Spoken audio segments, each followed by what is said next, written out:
Hello বন্ধুরা, অনেক দিন বাদে আজকে একটা পাগলা দাশু বই থেকে গল্প শোনাচ্ছি। মন দিয়ে শোনো।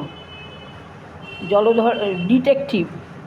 জলধরের মামা পুলিশে চাকরি করেন, আর তার পিসেমশাই লেখেন ডিটেকটিভ উপন্যাস। সেই জন্য জলধরের বিশ্বাস যে চোর ডাকাত জাল জুয়া চোর জব্দ করবার সব রকম সংকেত সে যেমন জানে, এমনটি তার মামা আর পিসেমশাই ছাড়া কেউ জানে না। কারো বাড়িতে চুরি টুরি হলে জলধর সকলের আগে সেখানে হাজির হয়। আর কে চুরি করলো, কী করে চুরি হলো, সে থাকলে অমন অবস্থায় কী করতো, এসব বিষয়ে খুব বিজ্ঞের মতো কথা বলতে থাকে। যোগেশবাবুর বাড়িতে যখন বাসন চুরি হলো, তখন জলধর তাদের বলল, আপনারা একটু সাবধান হতে জানেন না? চুরি তো হবেই। দেখুন তো, ভাড়া ঘরের পাশেই অন্ধকার গলি, তার ওপর জানলার গরাদ নেই। একটু শেয়ানা লোক হলে এখান দিয়ে বাসন নিয়ে পালাতে কতক্ষণ? আমাদের বাড়িতে ওসব হবার জো নেই। আমি রামদিনকে বলে দিয়েছি রোজ রাতে জানলার কাছে চাতালের উপর বাসনগুলো রেখে দিতে। চোরের বাছা যদি আসতে চান, জানলা খুলতে গেলেই বাসনপত্র সব ঝনঝন করে মাটিতে পড়বে। চোর জব্দ করতে হলেও এসব কায়দা জানতে হয়। সে সময় আমরা সকলেই জলধরের বুদ্ধির খুব প্রশংসা করেছিলাম, কিন্তু পরের দিন যখন শুনলাম সেই রাত্রেই জলধরদের বাড়িতে মস্ত চুরি হয়ে গেছে, তখন মনে হলো আগের দিন অত প্রশংসা করা উচিত হয়নি।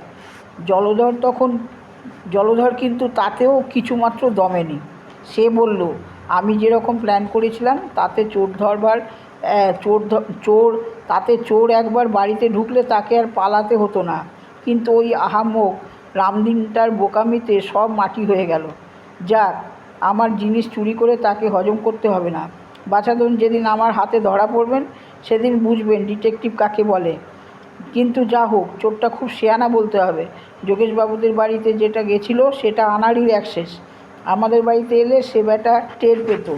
কিন্তু 2 মাস গেল, 4 মাস গেল, ক্রমে প্রায় বছরও কেটে গেল, কিন্তু সে চোর আর ধরা পড়ল না। চোরের উপদ্রবের কথা আমরা সবাই ভুলে গেছি। এমন সময় হঠাৎ আমাদের স্কুলে আবার চুরির হাঙ্গামা শুরু হলো। ছেলেরা অনেকে টিফিন নিয়ে আসে, তা থেকে খাবার চুরি হতে লাগলো। প্রথম দিন রামপদর খাবার চুরি যায়। সে বেঞ্চের উপর খানিকটা রাবড়ি আর লুচি রেখে হাত ধুয়ে আসতে গেছে।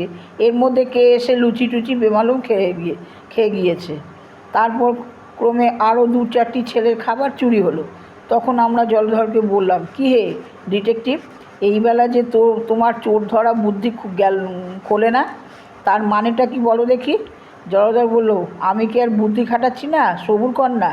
তখন সে খুব সাবধানে আমাদের কানে কানে কথা জানিয়ে দিল যে স্কুলের যে নতুন ছোকরা বেয়ারা এসেছে, তাকেই সে চোর বলে সন্দেহ করে, কারণ সে আসবার পর থেকেই চুরি আরম্ভ হয়েছে।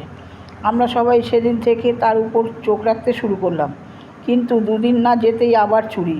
পাগলা দাশু বেচারা বাড়ি থেকে মাংসের চপ এনে টিফিন ঘরের বেঞ্চের তলায় লুকিয়ে রেখেছিল। কে এসে তার আধখানা খেয়ে বাকিটুকু ধুলোয় ফেলে নষ্ট করে দিয়েছে। পাগলা তখন রাগের চোটে চিৎকার করে গাল দিয়ে স্কুল বাড়ি মাথায় করে তুলল। আমরা সবাই বললাম, আরে চুপ চুপ, অত চেঁচাস নে, তাহলে চোর ধরা পড়বে কি করে? কিন্তু পাগলা কি সে কথা শোনে? তখন জলধর তাকে বুঝিয়ে বলল, আর 2 দিন সবুর কর, ওই নতুন ছোকরাটাকে আমি হাতে হাতে ধরিয়ে দিচ্ছি। এ সমস্ত ওরই কারসাজি। শুনে দাশু বলল, তোমার যেমন বুদ্ধি, ওরা হলো পশ্চিমা ব্রাহ্মণ, ওরা আবার মাংস খায় নাকি? দারোয়ানজিকে জিজ্ঞাসা করো তো। সত্যিই তো, আমাদের তো সে খেয়াল হয়নি। ও ছোকরা তো কতদিন রুটি পাকিয়ে খায়, কই একদিনও তো ওকে মাছ মাংস খেতে দেখি না। দাশু পাগলা হোক আর যাই হোক, তার কথাটা সবাইকে মানতে হলো। জলধর কিন্তু অপ্রস্তুত হবার ছেলেই নয়। সে একগাল হেসে বলল, আমি ইচ্ছে করে তোদের ভুল বুঝিয়েছিলাম। আরে চোরকে না ধরা পর্যন্ত কি কিছু বলতে আছে? কোনো পাকা ডিটেকটিভ ওরকম করে না। আমি মনে মনে যাকে চোর বলে ধরেছি সে আমিই জানি। তারপর কদিন আমরা খুব হুঁশিয়ার ছিলাম। 8-10 দিন আর চুরি হয়নি। তখন জলধর বললে, তোমরা গোলমাল করেই তো সব মাটি করে দিলে। চোরটা টের পেয়ে গেল যে আমি তার পেছনে লেগেছি, আর কি সে চুরি করতে সাহস পায়? তবু ভাগ্যিস তোমাদের কাছে আসল নামটা ফাঁস করিনি। কিন্তু সেদিনই আবার শোনা গেল স্বয়ং হেডমাস্টার মহাশয়ের ঘর থেকে তার টিফিনের খাবার চুরি হয়ে গেছে। আমরা বললাম, কই হে, চোর না তোমার ভয়ে চুরি করতে পারছিল না? তার ভয় যে ঘুচে গেল দেখছি। তারপর দুদিন ধরে জলধরের মুখে আর হাসি দেখা গেল না। চোরের ভাবনা ভেবে ভেবে তার পড়াশুনো সব এমনি গুলিয়ে গেল যে পণ্ডিত মশাইয়ের ক্লাসে সে আরেকটু হলেই মার খেত আর কি। দুদিন পরে সে আমাদের সকলকে ডেকে একত্র করলো আর বলল তার চোর ধরবার বন্দোবস্ত সব ঠিক হয়েছে।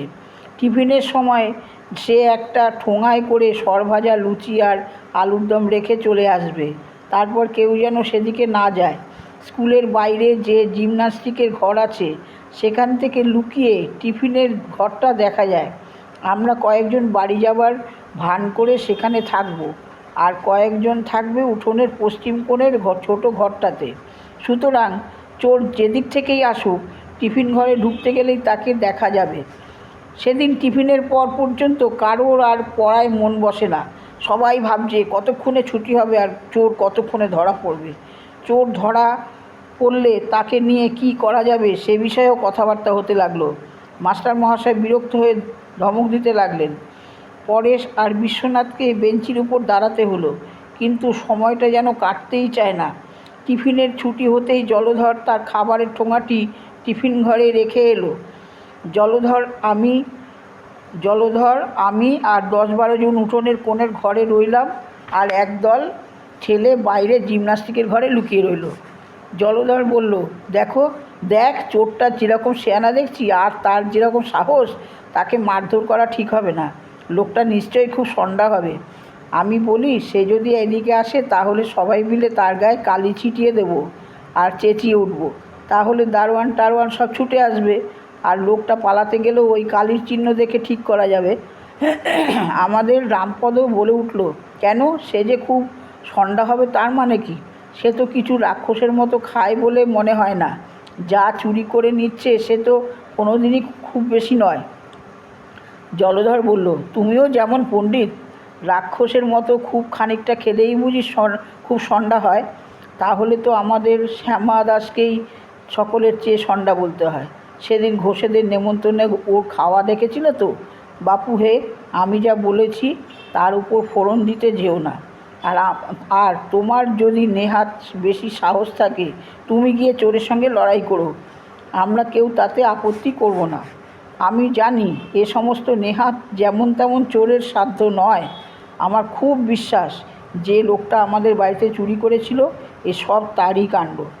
এমন সময় হঠাৎ টিফিন ঘরের বাঁদিকের জানলাটা খানিকটা ফাঁক হয়ে গেল, যেন কেউ ভেতর থেকে ঠেলছে। তারপরে সাদা মতন কি একটা ঝুপ করে উঠোনের মধ্যে লাফিয়ে পড়ল। আমরা চেয়ে দেখলাম একটা মোটা হুলো বেড়াল, তার মুখে জলধরের সরভাজা। তখন যদি জলধরের মুখখানা দেখতে, সে এক বিঘত উঁচু হা করে উঠোনের দিকে তাকিয়ে রইল। আমরা জিজ্ঞাসা করলাম, কেমন হে ডিটেকটিভ, ওই সন্ডা চোরটাই তো তোমার বাড়িতে চুরি করেছিল? তাহলে এখন ওকেই পুলিশে দিই। কেমন লাগলো গল্পটা? যদি ভালো লাগে তাহলে প্লিজ কমেন্ট করে জানাবে, আর প্লিজ একটা লাইক দিও, আর নতুন বন্ধু হলে সাবস্ক্রাইব করবো। হ্যাঁ।